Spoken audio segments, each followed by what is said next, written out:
Coming up on Lawmakers, a new peach care plan is debated in the Senate. The House and Senate both insist on their own versions of the budget, setting up a conference committee showdown. And the Senate fails to pass an amendment that would have freed Genarlow Wilson.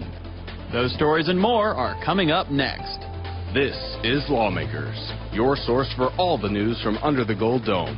Here are your anchors, Wandy Lawson and David Zelski.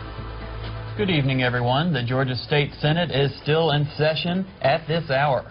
And as we can see there, they have just been working diligently on the peach care bill, House Bill 340, voting on a number of amendments there to change the eligibility for peach care, Georgia's health insurance program for children.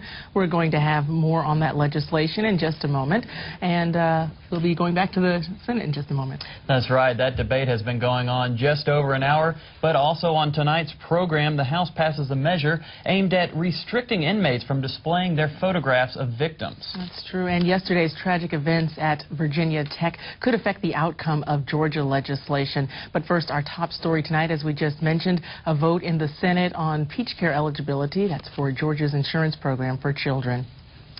Well, the Senate's been working on the peach care bill since about 5 o'clock, and as we saw there, they were just wrapping up work on that bill. House Bill 340, or House Bill 34, rather, is a Senate substitute reform offered by House Speaker Glenn Richardson. We're going to go live to Jesse Freeman. He's at the Capitol with more. Jesse. Well, Wandy, the substitute was passed out of the Rules Committee yesterday morning.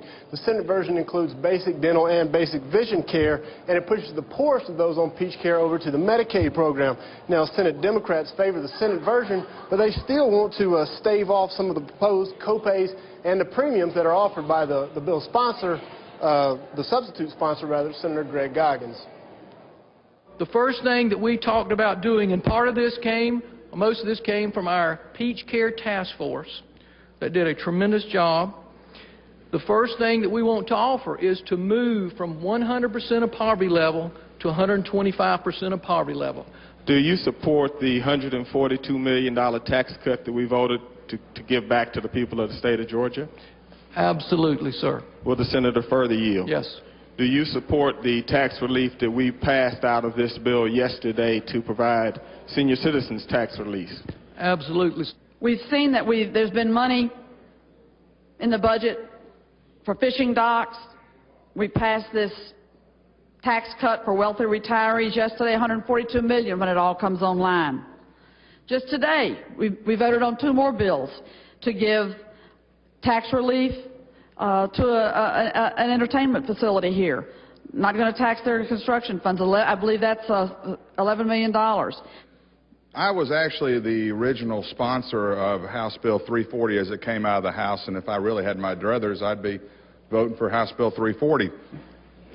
This Senate substitute to House Bill 340 makes peach care unaffordable for hard-working Georgia families.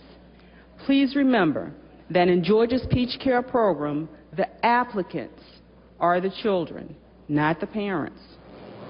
Now, Senate Bill 340 just moments ago passed out of the Senate by a vote of 32 to 21. Now, this bill goes back over to the House, where they will certainly disagree and appoint a conference committee. The conference committee will try to hammer out a deal. The Speaker was noticeably upset yesterday when the Senate substituted a version of his bill. Reporting live, I'm Jesse Freeman for Lawmakers. Thank you very much, Jesse. The Senate passed out its version of the state's 2008 budget this morning. The $20.2 billion funding bill includes pay raises for all state law enforcement officers, but does not fund a medical school program at the University of Georgia, which was proposed by the House. Appropriations Chairman Jack Hill explained that the decisions of the committee stem from a common fiscal philosophy. This is the largest increase in the state budget in the history of the state. It's $1.6 billion, the largest one-year increase in the state budget. And I want to talk about some of the reasons why that's true.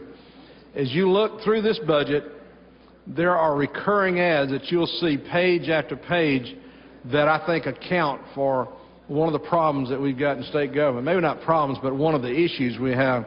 First of all, there are annualizations of pay increases. I would remind you that when we pass a pay increase, because it starts January 1, we didn't have to fund but half a year, so consequently the following year we have to fund the other half. You'll see throughout this budget, you'll see additions in every area of state government that has public safety personnel, has law enforcement personnel. I would just tell you that through the DHR budget, you'll see our attempt to maximize the use of federal funds, particularly as it pertains to TANF funds and our maintenance of effort that is our match for federal funds. The Senate has added back at least 2 of the large projects that the House had removed from the governor's recommendation, and to some degree we're at a little disadvantage of being last in that process. When the House removes a governor's proposal, as in the case of the Savannah project and the Macon College project, when they remove those, if we don't replace them and agree, then those items are completely off the table. So many of you are wondering why we disagree with some of the House adds. Well, we had to do that in order to create some differences and in order to replace some of the projects that we thought were extremely important.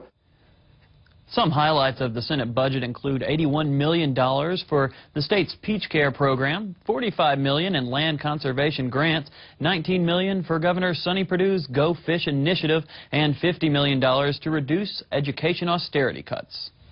Well, the House was quick to respond to the Senate changes to the budget. Here's House Appropriations Chair Ben Harbin. It's obvious that the season of Lent is over because the Senate is once again enjoying pork. I hope that you will disagree to the Senate substitute. A lot of the worthy projects, as the Speaker pointed out earlier, the pay raise that we gave our state patrolmen, the cars for our state patrolmen, a lot of the worthy things we did, the austerity cut, the reductions to austerity cuts that we put into the budget were cut in half. Porter asked about a cut to the Department of Technical and Adult Education. He went on to draw this response from House Speaker Glenn Richardson. The Lieutenant Governor was over here, standing on this podium, talking about adult literacy. I picked up the phone, called in my office, got the DTAE representative, told them the Lieutenant Governor and I had agreed that we would put the money back in for the adult literacy in 2008, and we agreed to that, and we told her to do that. They made an announcement, then we put the money in, then they took it out. So I'm as baffled as you are, just absolutely, unequivocally baffled. That you say today you're going to put it in and tomorrow don't. Next stop for the 2008 budget is a House-Senate Committee of Conference. The tragic death of more than 30 students and faculty at Virginia Tech yesterday touched close to home. Today, House members from the Augusta area came to the well to remember 22-year-old Ryan Clark of Martinez, who would have graduated in May with degrees in English and biology. And Representative Vance Smith memorialized Jamie Bishop, a Virginia Tech professor who grew up in Pine Mountain. Unfortunately, we don't know why, he was in the classroom when this gunman came in, and I guess he was the first.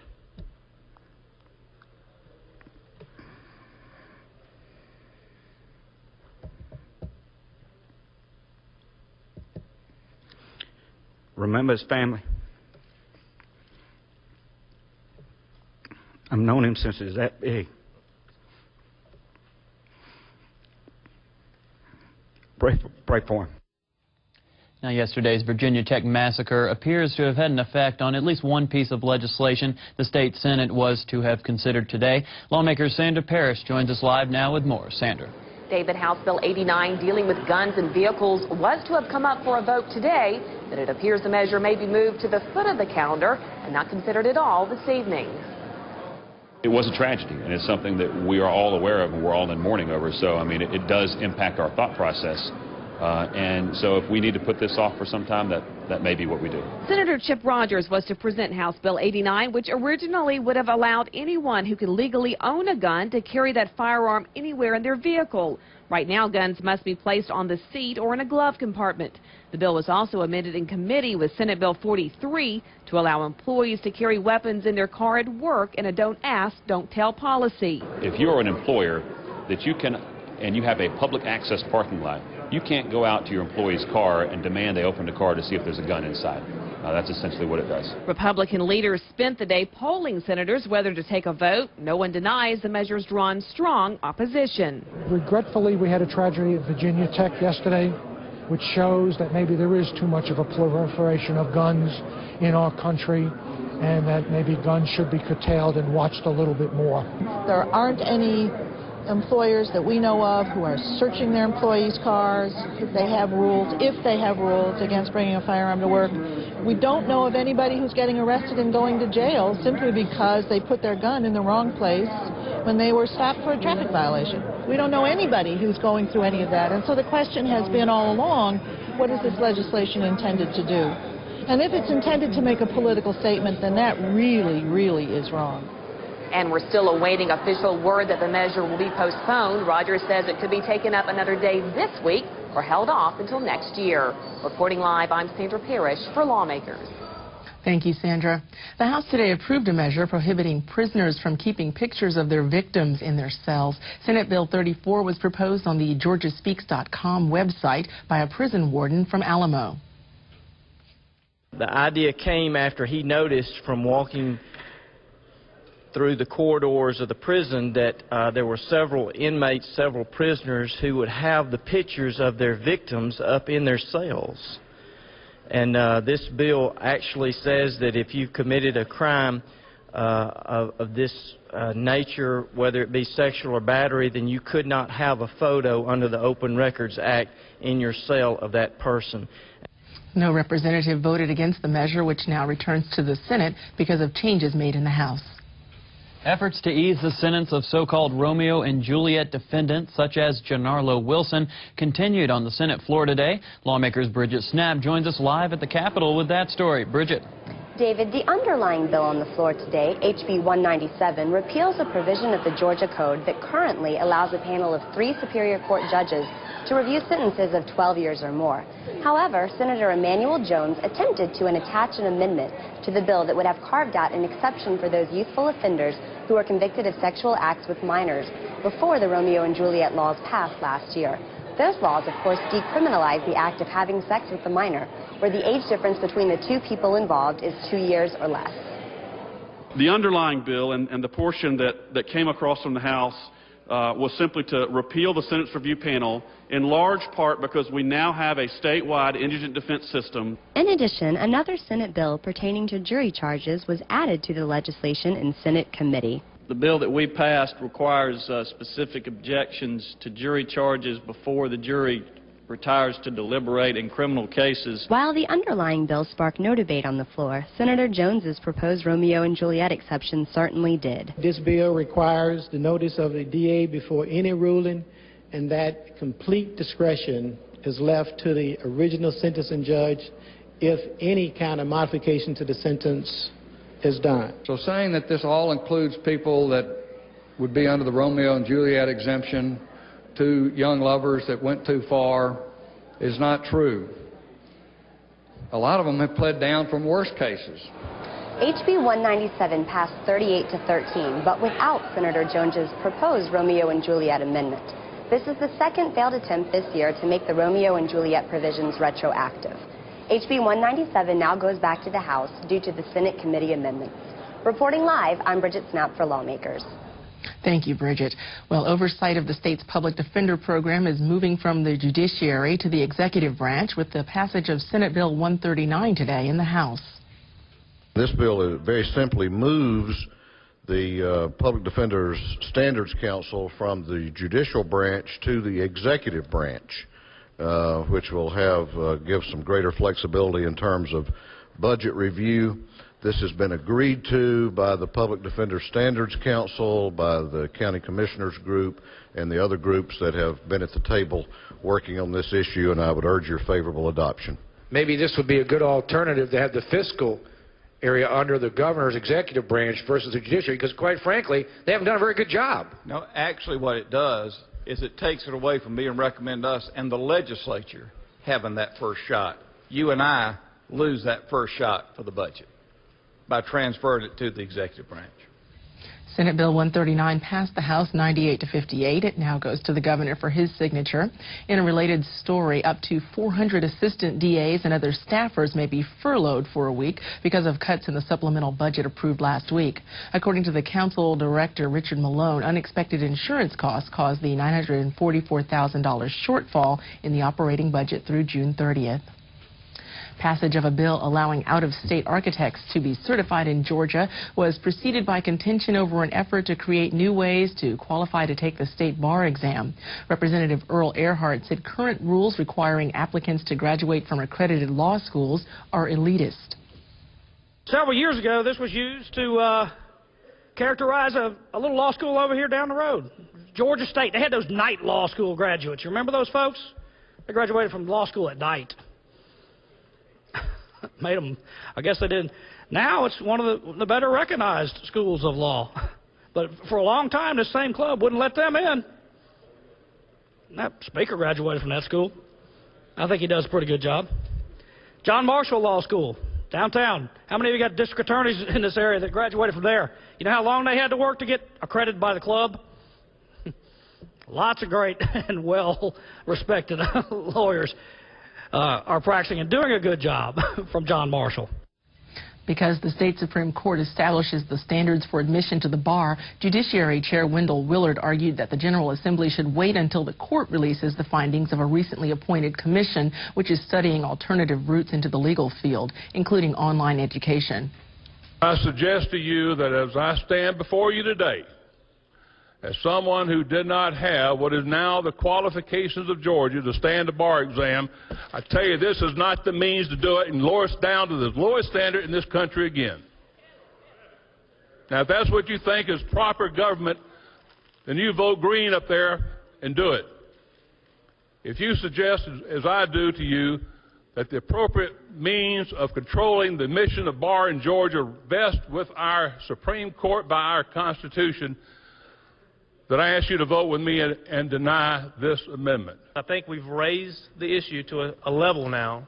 Well, hopefully we've gotten somebody's attention across that street right over there, that the author of this amendment will withdraw the amendment, and we'll give them over the break with this new commission that they have to address this. And then if they don't, next year I'm going to come to the well of this House in some form or fashion and ask you to address what has not been addressed for 3 years and should have been taken care of long before now. The amendment was withdrawn, and Senate Bill 237 passed without dissent. Changes made in the House Regulated Industries Committee send the bill back to the Senate.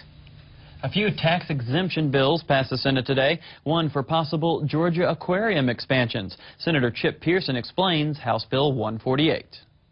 The facility at 55,000 square feet includes sharks, whales, penguins, jellyfish, and just about any kind of seafood you want. Now, the Georgia Aquarium is considering expansion of this wonderful attraction because it's drawn more than 4.2 million visitors since opening.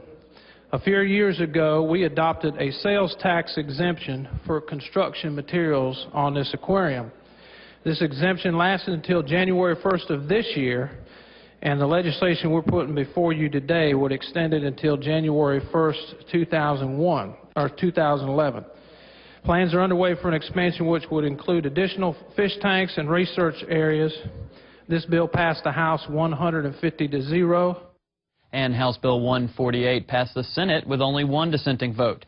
Another tax bill passed today benefits airliners based at Hartsfield-Jackson International Airport. Senator Chip Pearson returned to the well to explain House Bill 193. In 2005, we passed a bill that capped the sales tax on jet fuel at $15 million. That was an effort to help our hometown airlines, Delta, which, thanks to the help of this body, is still our hometown Delta, to weather this storm, and especially the situation dealing with the escalation in fuel tax caused by, obviously, the rise in the price of oil. The governor and the Revenue Department have agreed that our entire airline industry in these times of rising oil prices need a little bit of help, and that's why we bring House Bill 193. What it is, in essence, is a continuation of support that this body and the House has shown towards this very important industry, but it specifically applies only to those airlines operating out of Hartsfield. Again, only Hartsfield Airlines operating out of Hartsfield, but it includes cargo carriers, would be affected with this 1.8% exemption on their fuel prices. Again, both House bills passed the Senate by substitute and now go back to the House. The House today approved a Senate measure allowing schools to hire administrative managers to handle business affairs, but debate centered around whether those with graduate degrees should have a fast track to the classroom. Gwinnett County teacher Representative David Casas defended alternative certification. I don't believe that the judge of their abilities is simply because they got a piece of paper from a college of education. Certainly it would be their skills, and the ones to determine those skills are going to be the mentor that's going to be watching them, the supervision that they're under, the staff development that they have to be part of. The school system and the other professionals that are there are going to be working with this person to make sure that they have the skills to do so. If not, just like any other teacher, I believe that they should be dismissed. But a college of education christening, we may say, does not necessarily make you a teacher. Well, then, would you further yield? Is it your opinion, then, that we even need colleges of education and a certification process? No comment. Then you don't believe that we do need that? I believe that they are necessary in certain ways, but this bill is not addressing that in a particular way. That is a route that people can take. That is training that candidates can obtain. We're just providing an alternative route for those that have advanced degrees, those that are in the college classrooms right now training our teacher candidates. The House passed Senate Bill 72, 142 to 15. House changes send this bill back to the Senate. A Senate resolution urging Congress to withdraw from the Security and Prosperity Partnership of North America failed to pass the Senate today. However, the legislation was reconsidered. Senator Nancy Schaefer explains SR 124, and debate follows. The Senate and the members of this body urge the United States Congress, especially the congressional delegation from Georgia, to use all of its efforts, energies, diligence to withdraw the United States from any further participation in the Security and Prosperity Partnership of North America and any similar bilateral, multilateral activity, however named, that seeks to advance, authorize, or fund in any way to promote the creation of any structure or relationship to accomplish any form of North American integration or merger. Does your sponsorship of this resolution mean that you don't think that we should encourage with our neighbors free trade and commitment to markets and democracy and transparency and rule of law? Do you see those as negatives, that we shouldn't be trying to encourage that with our neighbors? I see nothing wrong with cooperation. I see something wrong with a union that removes our sovereignty. But isn't it true that the Security and Prosperity Partnership of North America does not remove our sovereignty? No, I don't see that. I think it very definitely could.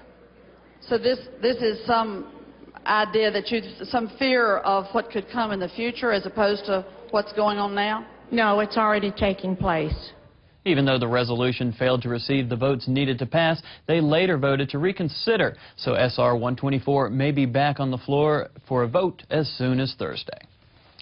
Legislation that requires medical board certification for people working cosmetic laser machines passed the Senate today. However, an amendment requiring a physician's presence during cosmetic procedures failed after a vote to reconsider. Senator Mitch Seabaugh explains the details of House Bill 528. The individuals have had the medical training already, and then they have to attend a course in how to use this laser. And those courses that we put in there that the medical board has to approve the courses. They can't just take a fly-by-night internet course on how to use the laser machine.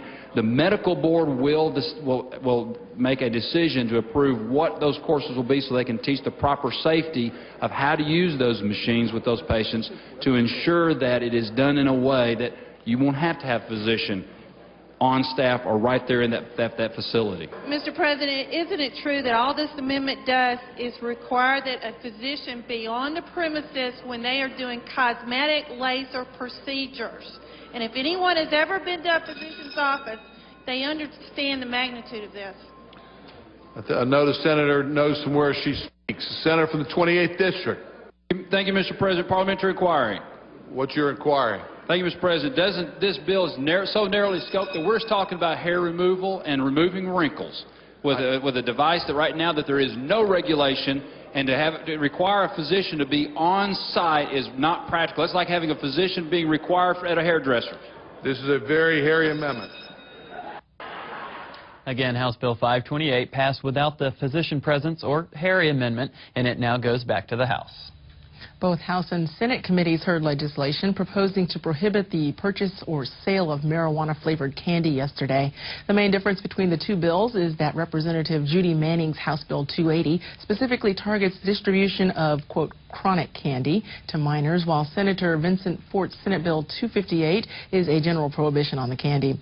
House Bill 280 passed the Senate Agriculture and Consumer Affairs Committee and heads to Senate Rules, while Senate Bill 258 was tabled by the House Judiciary Non-Civil Committee.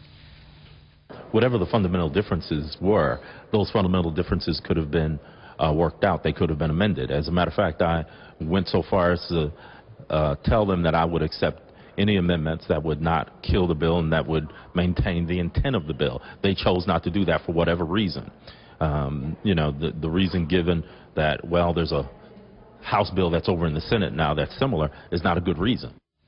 The House Judiciary Non-Civil Committee also considered Senate Bill 1 yesterday, which would prohibit registered sex offenders from intentionally photographing minors without parental consent. After warnings that the bill's scope was too far-reaching as originally drafted, the committee amended the bill so that it only applies to photos taken for an indecent purpose. Senate Bill 1 received a due pass as amended and heads to House Rules. Also yesterday, a measure that would allow pipeline companies the right to acquire land from property owners through the power of eminent domain failed to pass out of the House Judiciary Committee. The opposing sides discussed several provisions and found a middle ground.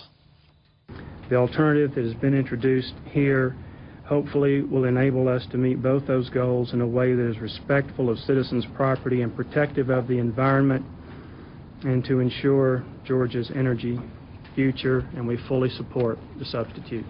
I mean, I have racked my brain to try to determine why the concurrent approach would be a problem for property owners, and I think there's some issues there, but I think there are issues for both the pipeline company and the property owner. Thank you. Despite having no apparent difficulty in reaching a compromise, Senate Bill 173 failed by a vote of 7-4. Lawmakers will not be seen tomorrow night because the Georgia General Assembly will be in recess. We'll return with all the latest from under the Gold Dome Thursday night at 7. We hope you'll join us Thursday and Friday for the final legislative days.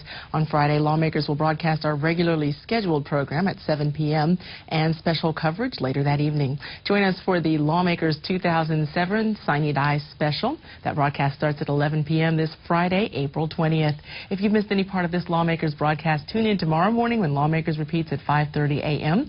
Now stay tuned for Wild Chronicles. Tonight's episode features the Tasmanian Devil and Gray Reef Sharks. Wild Chronicles is coming up next here on GPB. And that is our broadcast for this, the 38th legislative day of the Georgia General Assembly. I'm David Zelsky. And I'm Inwandi Lawson. Thanks for joining us. Have a great evening.